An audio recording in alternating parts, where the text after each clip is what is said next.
This weekend is the St. Louis Major Regional, and I want to show you guys the deck that I'll be playing. After countless hours of testing, my decision came down to two different characters, Mechagodzilla Kiryu or Tamaki Amajiki. Before I show you guys both of these decks, let me talk to you about the process that I used to come to this conclusion. The Las Vegas Major Regional in Season 1, I decided to play Void Jin. And that deck was a meta call. Younger Toguro was the boogeyman of the format, and I felt like Jin had an 80-20 win ratio into Death Younger. So that was a very, very easy meta call. I also just wanted to prove that Jin was a super strong character. Knott's Flask was the new hotness at the time, and I wanted to use a deck that was utilizing Knott's Flask. This Major Regional is very different. There's not an obvious character that's going to be dominating representation.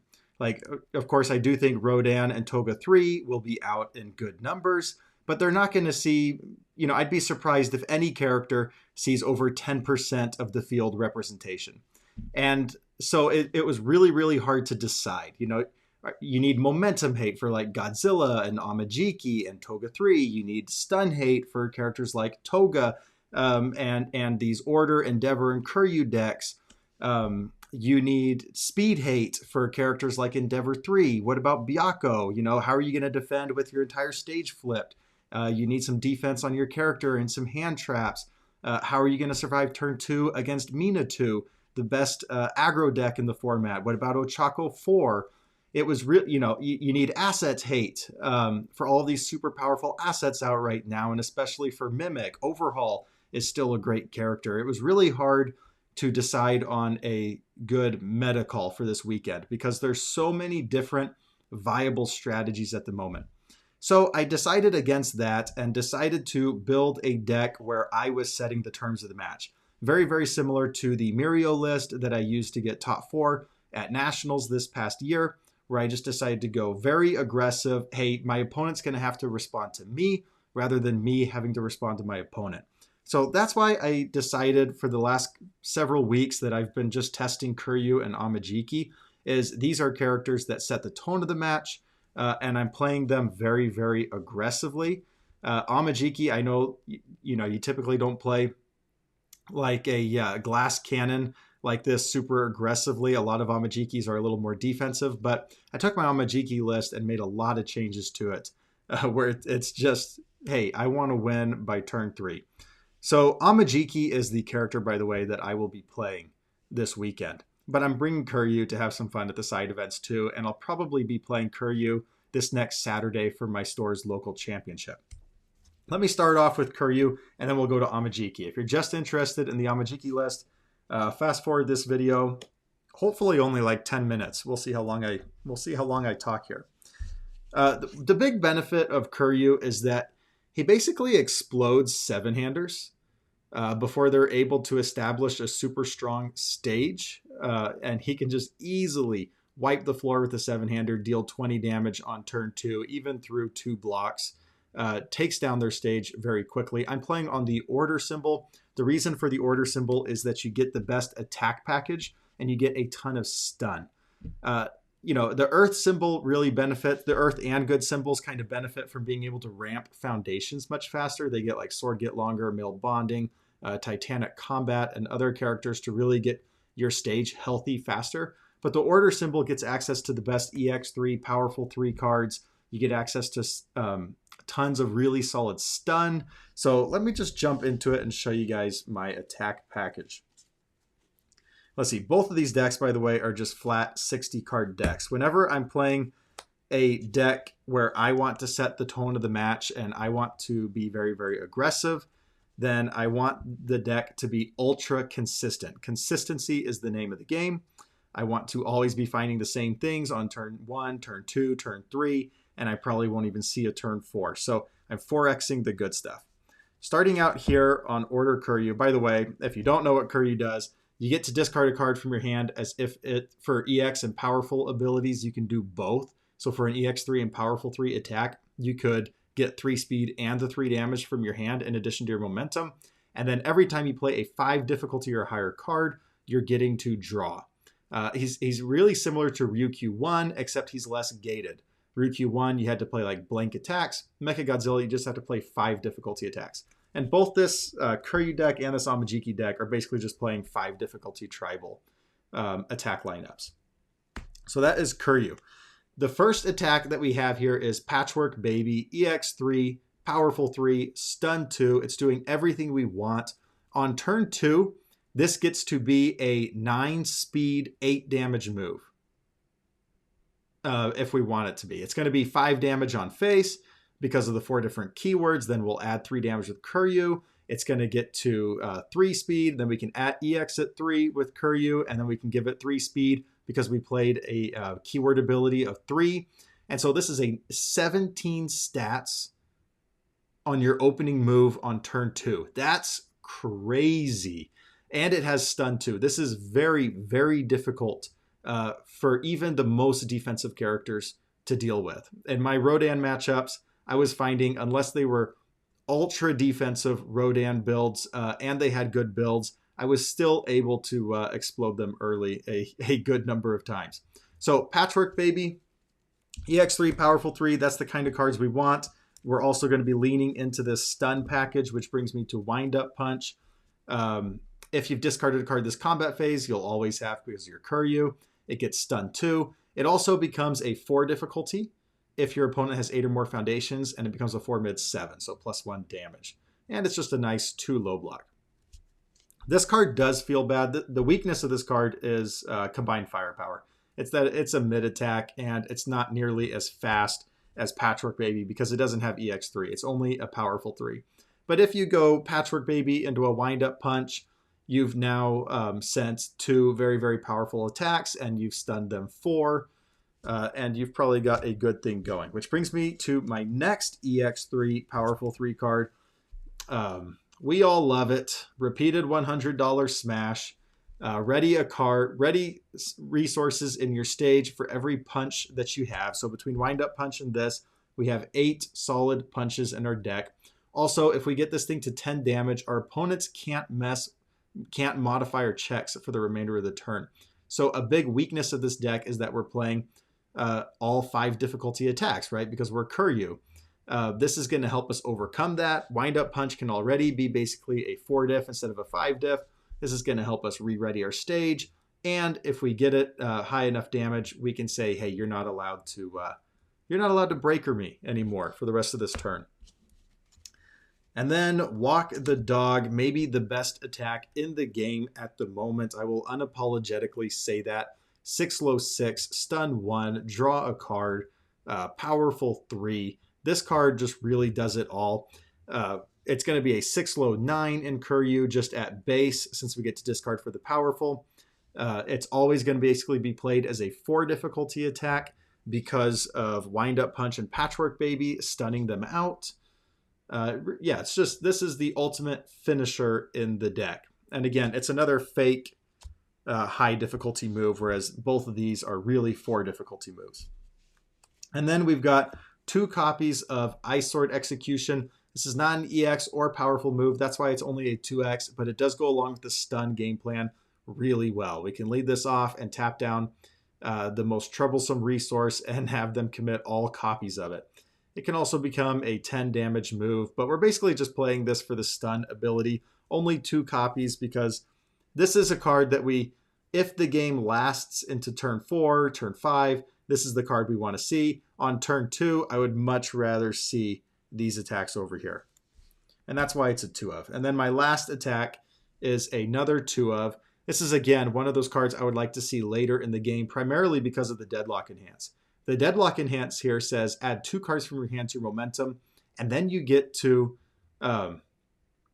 draw 2 cards. So you can take 2 foundations from your hand, put it into your momentum and all of our moves have some sort of like EX or powerful ability. So that's going to go a long way towards breaking down these walls that have been built by your rival in Deadlock.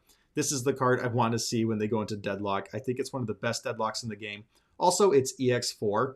So in Kiryu, this is going to be a 7 mid 7 stun 1 starter. It does get stun 1, so it fits well into this stun game plan, and it's going to be the best Deadlock. And if you have 1 momentum, you can discard 1 card in hand, +1 momentum, and this thing is now 11 speed. That's a really good opener. So Justice Rush is an attack that's terrible in most characters, but in Kiryu, very, very good. And then to our actions, I've got 2 copies of Deadbolt. Again, we've got this very potent stun game plan. With Deadbolt, I get to name something and commit and freeze them. My favorite thing to do is to Deadbolt. By the way, it's 5 difficulty. So you Deadbolt and then you respond draw off of your Deadbolt, commit and freeze 2 things, and then just build and go in on the next turn, with their best defensive resources down. So, you like to see this early on turn 2 just to build, play a Deadbolt and then build, or you like to see it late game because, again, if you play a Deadbolt or an Ice Sword execution early, you get to take down their best defensive resources. And that is it for the actions and attacks. It's just this very stun-heavy, hard-hitting, crazy stats on turn 2. All of these cards are cards that get better as the game goes on, but Kiryu says, no, you're live on turn 2, because we always have momentum in our hand. Okay, the obvious weakness of this deck is that we want to play all of these 5 difficulty moves. We don't have anything here that's like clearing our card pool. We do have some fake 4 diffs. Repeated is going to help us ready. And then we want to dump our momentum into these moves. So let me speak to both of those things. First off, on the momentum side, 3x Hacker Extraordinaire. You could honestly take this to a 4x if you want. If your opponent hits you at all, you get to commit and get that momentum, and then you can spend that momentum on anything you want. Also, it's just really solid draw. Next up, to help us with our checks, I've got Creeped Out here. I used to have Ice Gliding at a 4x. I took it to Ice Gliding at 2 and Creeped Out at 2 just because of this response. When a Breaker ability is played, it gets -1 to its rating. So if they say Breaker 1 or Breaker 2, we can flip this and it's going to help us out a little bit. Again, breakers are like the main weakness of this deck. And that brings me to my next one, Acrobatic Style, a 1 diff, where we get to flip it after a rival resource is committed due to our effect. We can ready this foundation, just helping us out with those checks. We're not done yet. We got 2 copies of Incompatible Quirks. This is mainly for offense and not mainly for defense. Basically, I just want to keep removing things and re-readying this to always help out with my checks and my strings. And we have 4 copies of Looking for a Challenge. We can commit and flip this for +2 to our next check to play or block with an attack. So that's 4, 8, 10, 12. We have 12 foundations all helping with our checks here. Also, Looking for a Challenge is very, very good in the meta right now. It's maybe the best stun hate in the game. I actually think it is. I just think it's hands down the best defense, the best stun defense in the game. Another big reason to play Order Kiryu is that you get access to this Award the Victor, the Final Test combo. So I said I wasn't clearing my card pool with this attack lineup, but if you have an Award the Victor, you are. You get to flip it after it deals damage, stack it on top of your deck, and in the Final Test, if you've discarded a card this combat phase, which we're Kiryu, so we will have, we get to flip it and draw a card, so we can respond Award the Victor, stack our deck, respond Final Test, and draw that attack right back. Like, hey, we hit you with that huge Patchwork Baby. I'll stack the Patchwork Baby. I'll draw the Patchwork Baby. That's a big reason why I ended up liking Order Kiryu more than Order Bionic, because this list started out with me wanting to play Order Bionic, but the Award the Victor Final Test combo is hard to pass up. And then we've got a couple speed resets here to survive. Also, this is just going to be, both of these are very strong on offense when you're facing characters like Rodan who say, hey, -4 speed, and then I can commit this and say, bring it back to printed +1. Same thing with Idun Box, bring it back to printed. I'm going to be using these probably 50% of the time on offense and not on defense. The best part about this against Rodan with repeated too is that you get to commit, hey, I'm going to take my speed back to printed. I'll play repeated. I'm going to go ahead and ready this, and then I can use it again. And then basically you have fully negated Rodan twice. You've stunned out Rodan's stage. You're throwing out all these things that are 1/3 of his health. And you get the point from there. Then we just have our 0 diffs. Let's go here. Botan's Coaching. How can you pass it up? If you have 0 cards in hand, you get to flip and draw on defense. You're finished, or on offense if you've discarded that many to EX and Powerful. and then some you're finished. It goes into the stun game plan with the deadlock, and then sometimes draws you a card. Again, you get to choose the card you're discarding. So if you played like a wind-up punch, and that's going to be your last attack of the turn, and you really need a foundation, you could discard a wind-up punch from your hand and then flip your finish. So that should be a little more consistent in Kiryu than in other characters. Public support is fun to discard and then respond for the +1/+1. If you don't even need a single momentum with repeated 100% smash, you can just discard this for the powerful 3, respond for the +1/+1, and now it's at 10 damage, and your checks can't be modified for the rest of the turn. Also, it's the enhance is not nothing. Destroy to look at the top card of your deck. You may discard 1 card and draw 1 card. 2 copies of Ice Gliding. The reason I didn't take all of this to Creeped Out is that a lot of times I'm using this on offense. Kind of similar to the new number 1. Hey, +1 speed to this attack, and if you block, +1 speed to the next. Sometimes that wins you a game. So I like the versatility there. League Invitation is going along with the stun game plan. We're trying to never let them have their best defensive resources. Between Ice Sword Execution, Deadbolt, and League Invitation, they should not have whatever they most want on defense. And then Runaway. How fun is it to draw off of Runaway? We can respond, only take the printed damage, and then clog their card pool, and then we can respond with Kiryu to draw off of it. This is one of the best actions in the game at the moment, and to be able to draw off of it is even better. That's one of the main reasons to play Kiryu, is just to get access to these cards right here. So I was playing a lot of Kiryu, and I was having a lot of success, honestly, but it just wasn't feeling me enough. It was feeling really consistent, but not like ultra consistent. And so I went searching for something different, and that's when I landed on Amajiki. So let me pick up Kiryu here. Kind of made a mess of things. And we'll jump into Amajiki. I guess I don't need to keep these ordered anymore. By the way, if you're wondering what these face down cards are, they're more Patchwork Babies. I thought I owned 4, and then when I actually went to sleeve up the deck, I realized I only owned 2. Normally, all the ultra rares that I know I'm going to want, your A-tier ultra rares, I just buy 4 of as fast as I can. But it looks like Girl Power, I did not do that. So that was Kiryu. Let's go ahead and put this away. And now let's get to the main event. Tamaki Amajiki, the list that I'll be playing. And this all started with City Rampage. We are just going to 4x this card.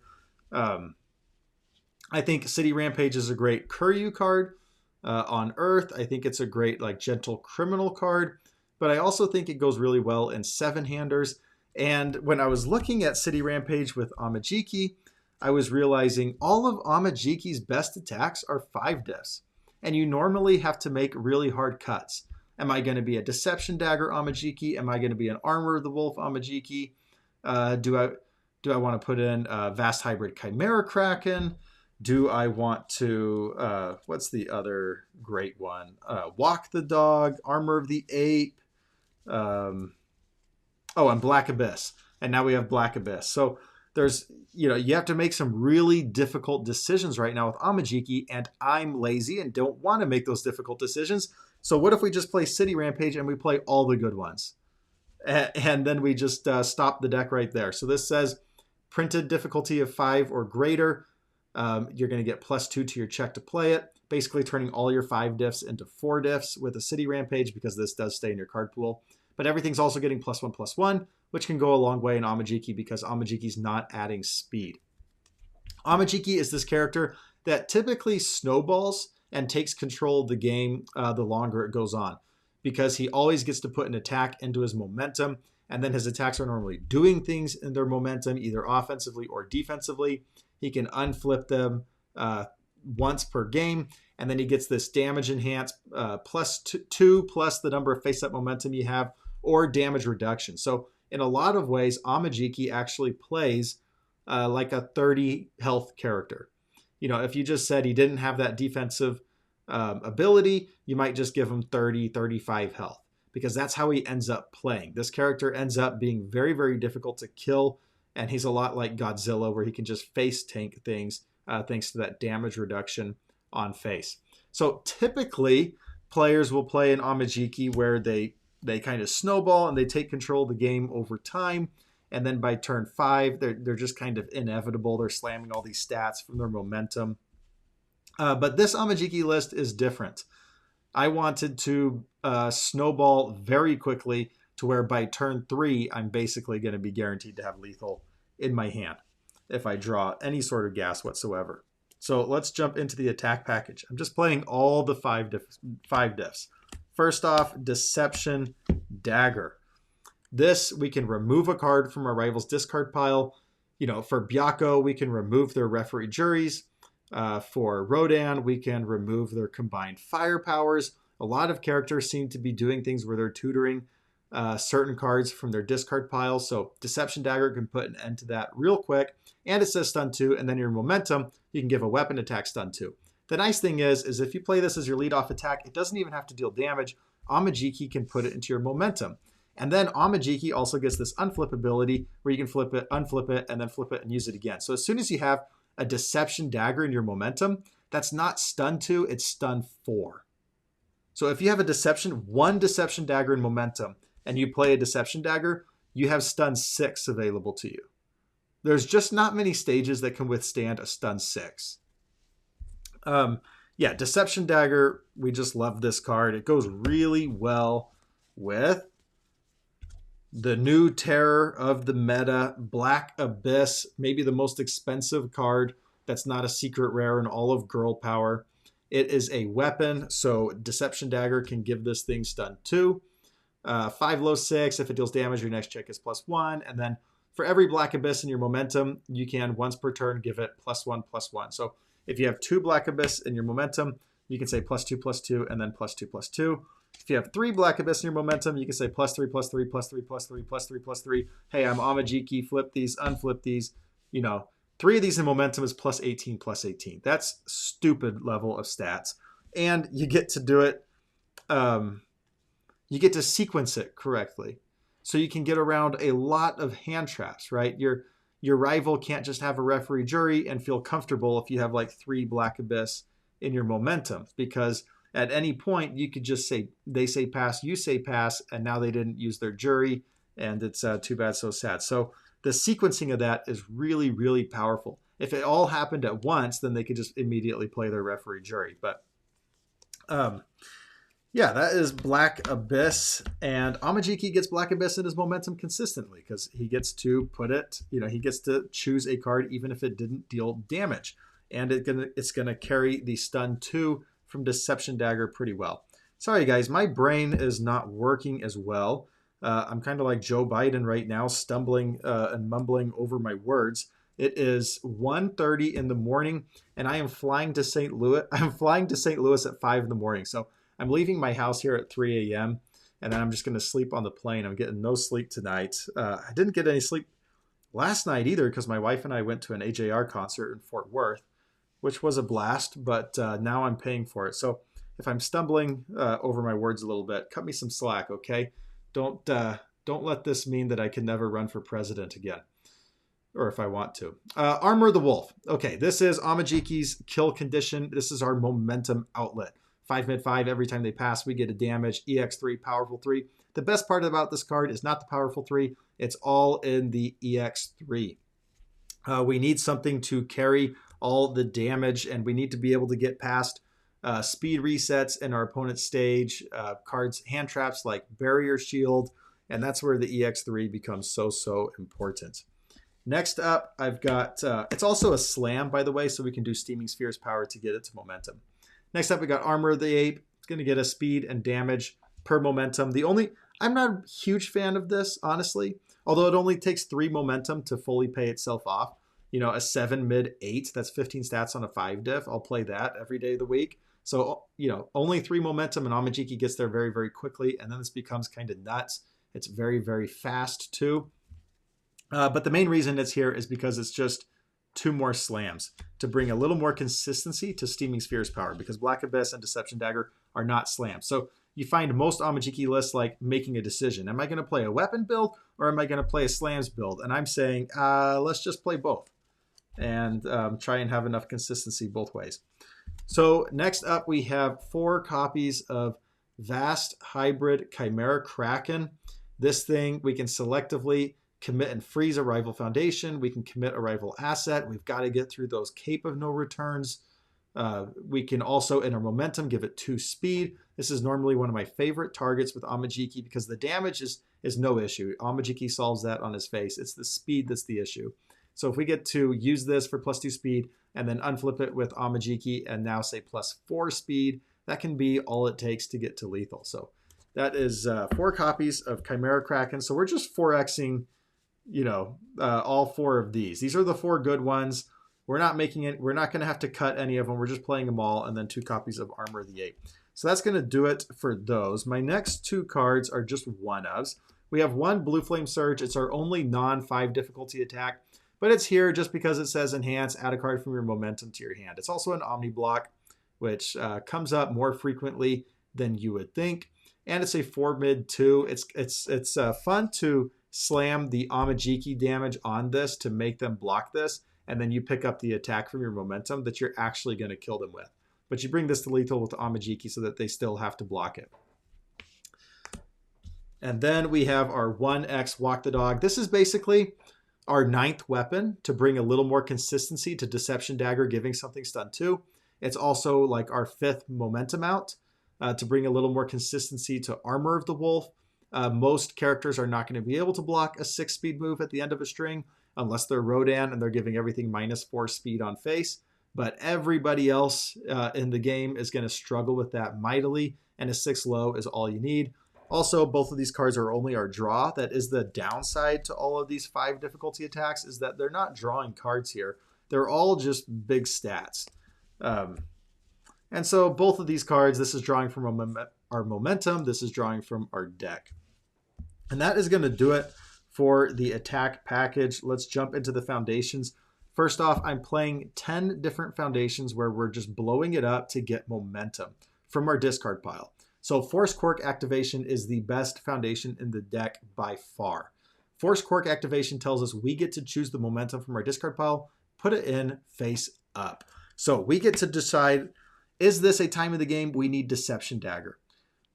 Is this a time of the game like we already have 2 Black Abysses in momentum and we just need a 3rd? Or maybe I only have 1, but I just need a 2nd to turn a +1/+1 into 4 instances of +2/+2.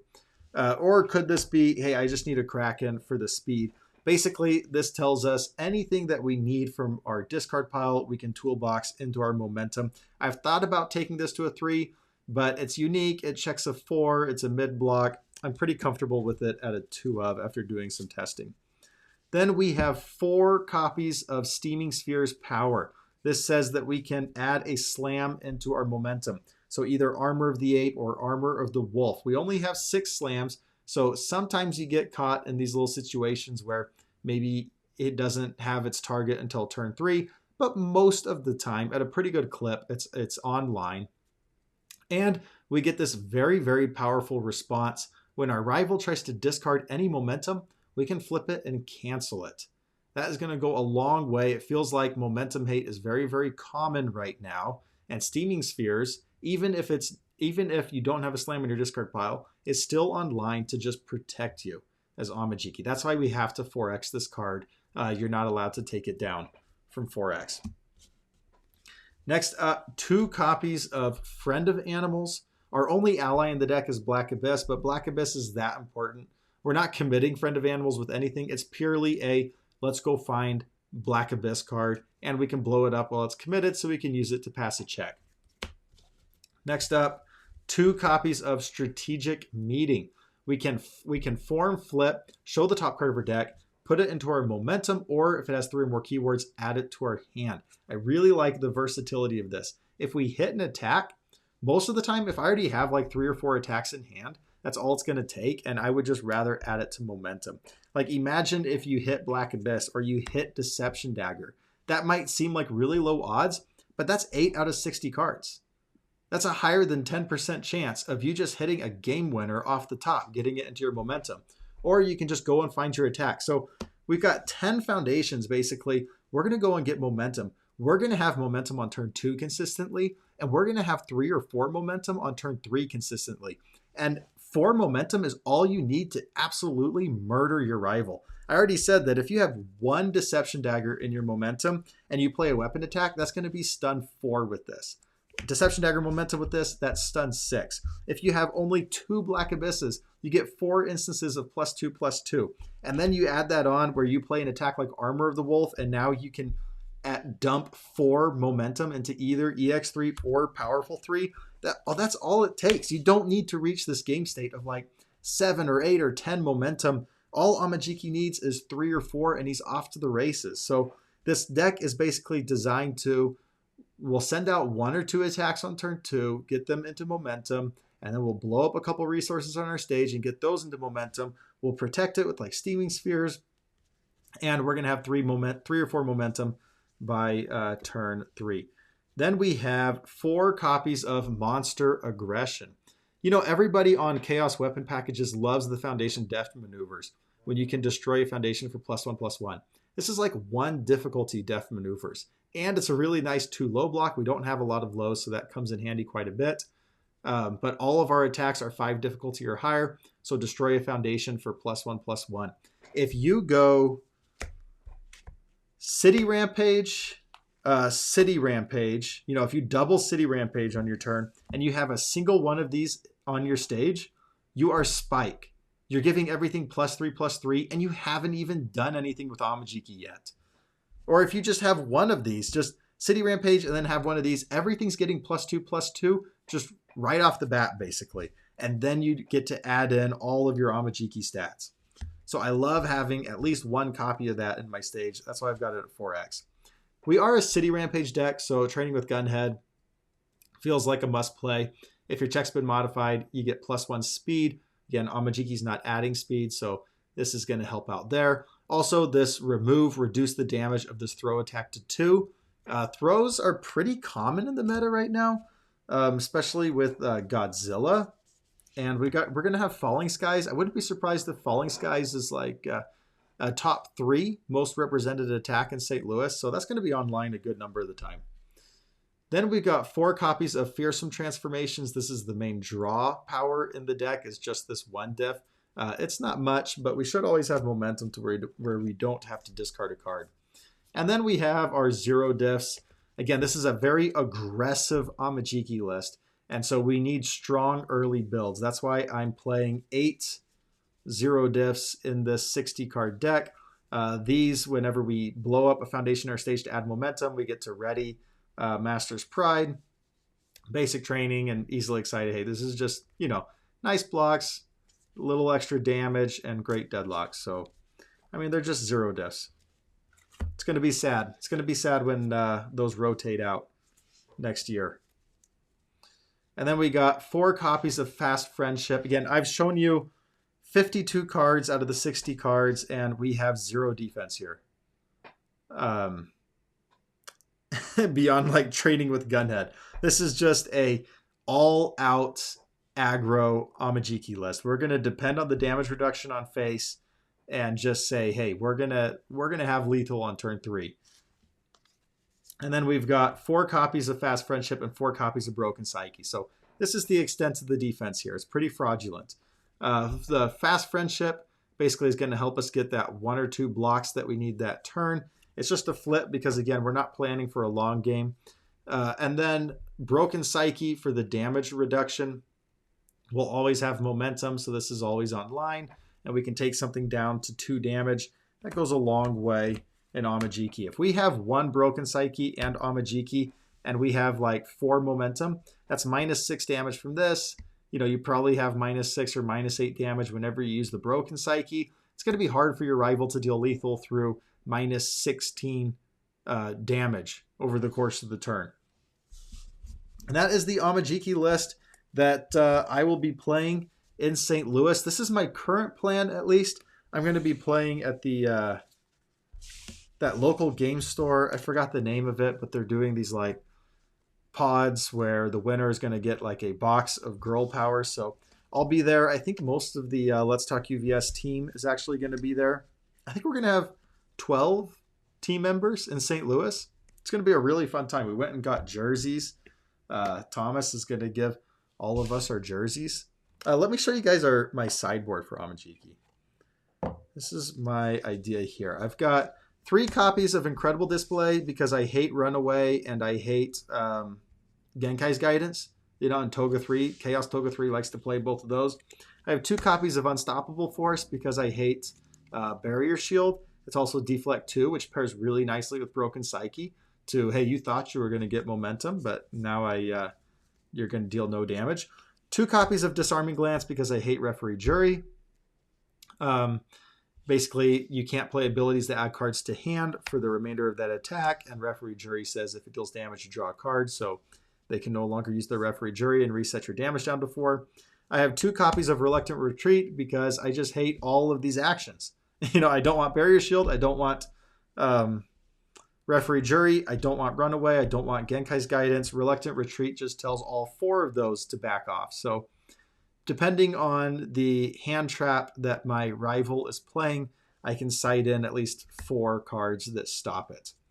And then 1 copy of Manifest because it has Amajiki's face on it. So that is it for the Amajiki deck. Let me know what you think about this. It's a very different Amajiki list from most, and it's very different from what I was starting out with Amajiki. If you go back and watch my 10 lists I'm thinking of playing for St. Louis, I think I had an Amajiki list, and it was looking very, very different in the past. But then I decided, hey, let's just go City Rampage and see what happens. And then it's been murdering most people that it plays. So that feels nice. But sometimes, you know, I mean, you are a 7-hander with 20 health. And so hopefully I don't play against any Kiryus because this character I feel like would completely dominate this character, which makes it kind of funny that I'm picking this one to actually play in the main event. I just don't think there will actually be many Kiryus there. That was kind of going to be the big benefit of Kiryu, is that you get to sneak attack. You know, like people aren't prepared for your character. You're kind of coming out of left field. Amajiki's a little more scary in that sense, that people are going to be bringing their momentum hate already for Toga 3 and Godzilla. But it's hard to resist the raw power of Amajiki. I'm telling you, it just gets crazy where it's like, I just stunned 6 on my first attack, and then I followed it up with a 20 for 20 Armor of the Wolf right after that. Yeah, it's just hard to pass that up. It's a hell of a drug to continue sending out 2020 Armor of the Wolves. Well, that is going to do it for me, guys. Again, I came down to Kiryu or Amajiki, but what are you playing for this weekend? I'm going to put this up. Let's see, it's basically Friday morning right now. I should have this up by the end of the day Friday. So, you know, if you're going to be playing in St. Louis, go ahead and test against my deck some if you have time. And yeah, I'm hoping to do really well, but we'll just have to see. Right after St. Louis, I'm actually going on vacation with my family for the next week. So this might be my last video for like a week. I know there was a lot of news with Attack on Titan just recently, and I really want to talk about it. There were some very, very cool characters. We saw like the transforming Eren. We saw Levi and Mikasa, both of which are very strong. Armin is abusing face down foundations. You know, UVS just cannot help but give us characters that abuse face down foundations. I think that character is going to be pretty heavily slept on at the beginning, but then end up being very, very strong. But I'll save all of this for another video in the future. If you're going to St. Louis, safe travels, and I will see you there.